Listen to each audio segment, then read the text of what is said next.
Hi, I'm Vera Ventura, media production teacher here at Watertown High School. I'm very, very pleased to present and have as our guest today Heather and Alana with the organization, nonprofit organization, Invisible Children. Welcome.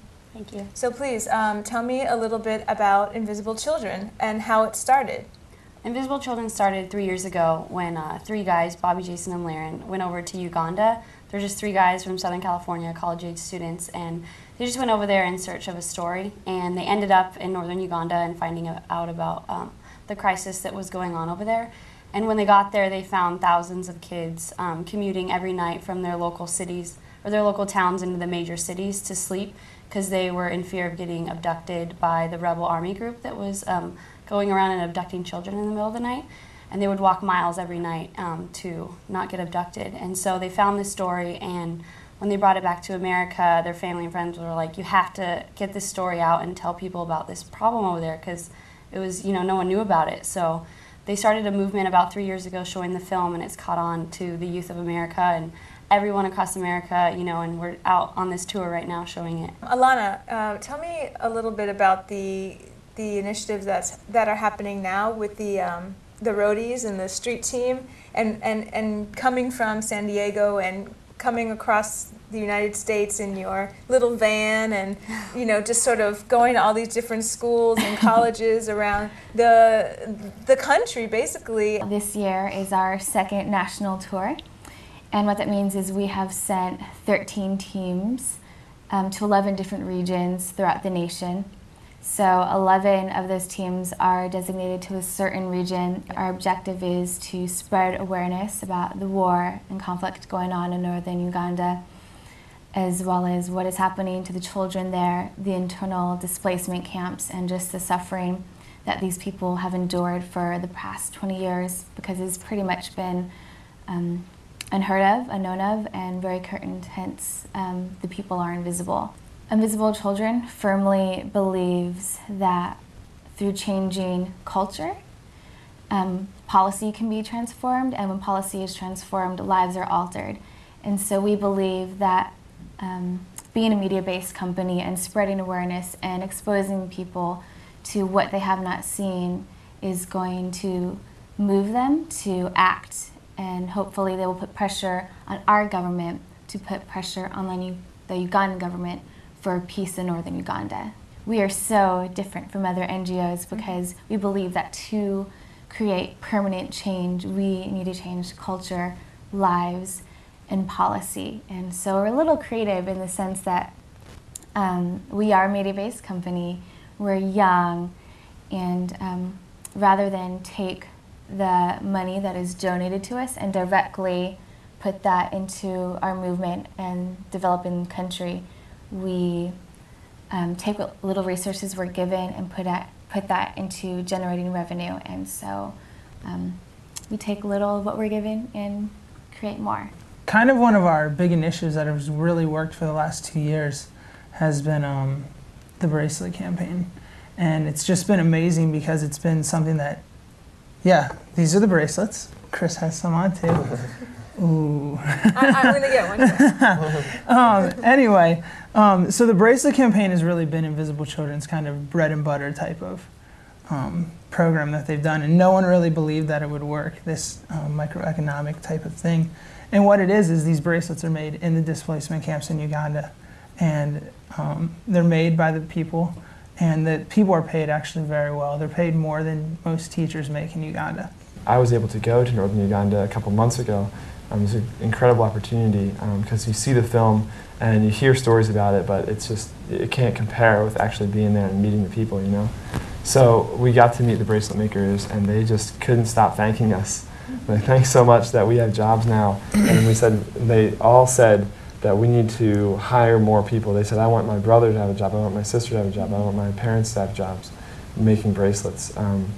So, it all depends on how much we can sell to how many we can hire. So we're trying to do that. We're also giving them economic programs, like helping them invest, getting livestock, getting bank accounts, things like that. So it's going to be more of a sustainable income for them, and it won't just be a passing program.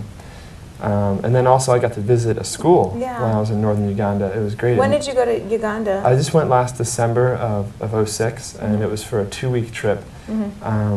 They sent, there was about 11 roadies that went, 11 people who were going on this national tour, and we went with a leader from Invisible Children, and we went there together and just did some work in a school. We met a lot of the kids, we met the Invisible Children who are in the programs there, and they couldn't stop thanking us for what we were doing. But then I got to visit a school, and it was all part of this new fundraising program we have called Schools for Schools.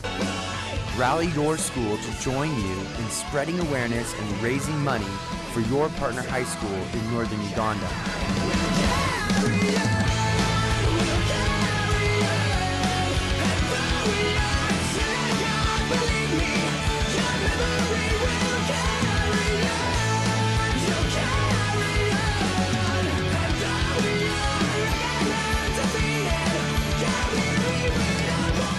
A school in the United States is paired up with a school in northern Uganda, and I got to meet the principal of the school. I got to meet a lot of the students, and I got to meet a lot of the kids that were applying to get into the program, the education program, so their school fees could be paid.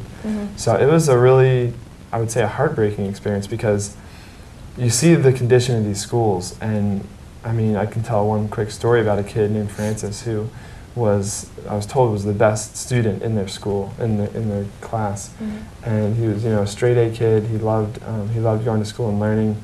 He wants to be an engineer someday, but the problem is just that they don't have enough resources to provide a really good education for them, a good quality education, because they don't even have a science laboratory or enough equipment or even books and teachers. So what we want to do is raise the standard of quality, the quality of education in the North, so that these kids who are affected by the war can go on and work their way out of the cycle of poverty, so that they can be the future generation of leaders and of doctors and lawyers and teachers, and be able to create a thriving culture in the North. We don't want to Americanize them by any means. We want them to embrace their own culture and work. So that's what we're trying to help equip them, kind of give them a kickstart to get that going. Which is into the biggest initiative so far, in April, which is Displace Me. So can you talk a little bit about that? Yeah. Displace Me, we're really excited about. What it is for 24 hours, everybody in the New England Northeast area is going to come to New York City and spend 24 hours. Where in New York City? That is Check a good the website. question. Check the website. To be determined. Don't know yet. Invisiblechildren.com. Okay. There you go. But yeah, Displace Me is going to be for 24 hours in New York City. And what this event is over in Uganda right now. Like Chris talked about, the government gave everybody in the villages 48 hours, I believe it was, to leave their homes and leave everything and go live in these camps with nothing. And so these people have been living in these camps, and the thing is the conditions of the camps are not good. People don't have jobs. Food isn't, the sanitation isn't good, water isn't good, and around 1,000 people can die a week in these camps. And so there are these camps where these people are living in these conditions that aren't acceptable for anybody to be living in. And so what Invisible Children is doing is saying, we're not going to stand for this. It's much like last year on the Global Night Commute.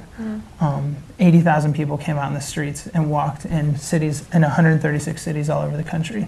And they went and slept in the streets, and they wrote letters to the president and senators, and it really did start a fire. Last year, we asked the Globe to night commute, and 80,000 people came out to sleep in the streets for peace. 2 months later, peace talks came, and all of us realized that the public's compassion could speak to governments.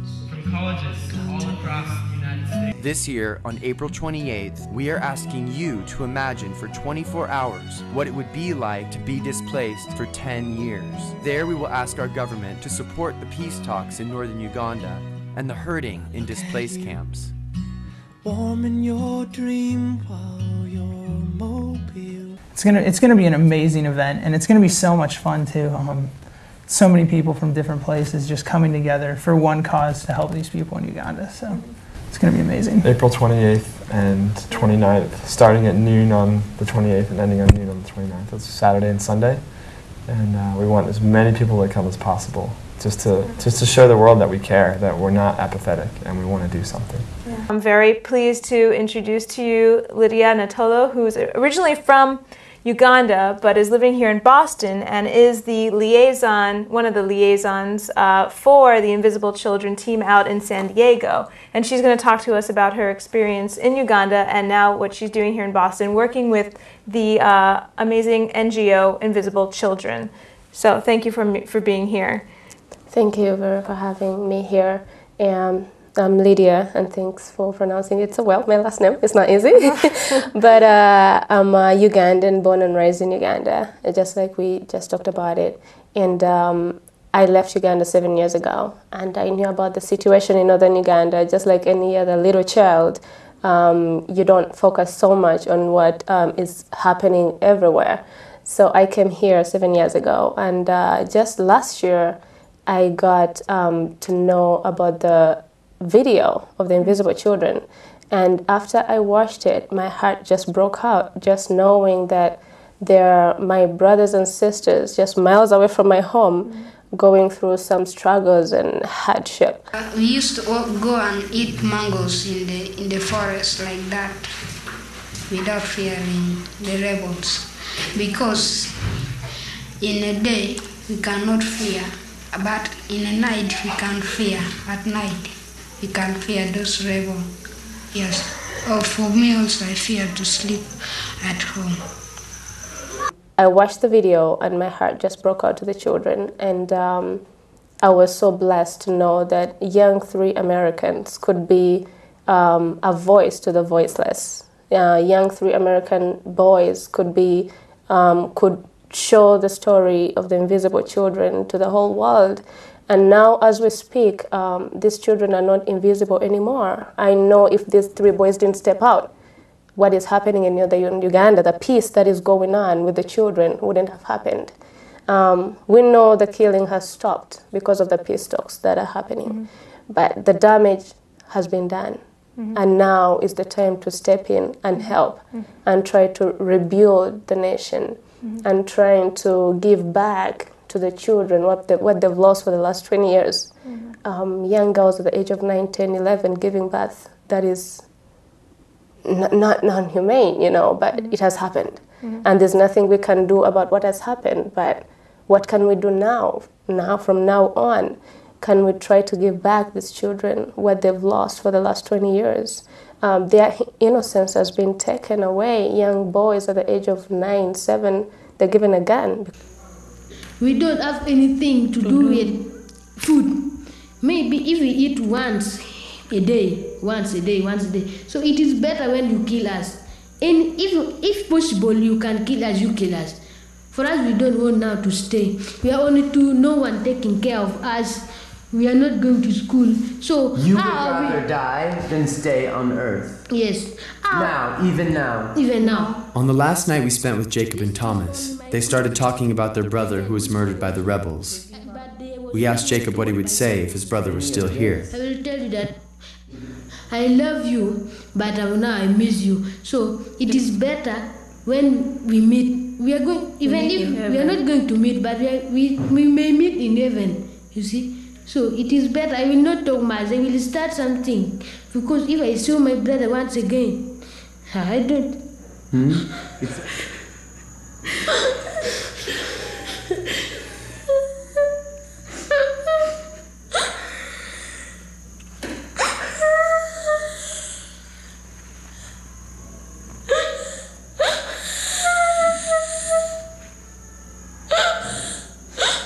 What the Invisible Children are doing is what we need to do as a nation.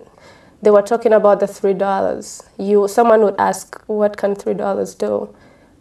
When you exchange that into the exchange rate of my country, that's a lot of money. It can help a lot. It can put food on a table of 4 people, and they can have a meal. It can dress a girl and a boy, you know. It can put them to school, you know. So I believe if people come together, we can make a difference. Because I know education is the key to success. And if I was blessed to have angels in my life, and go to school and gave me a place to sleep when I was young. And I believe if these children get an education, their mind will be changed. What the rebel has done to them is less than what education can get them.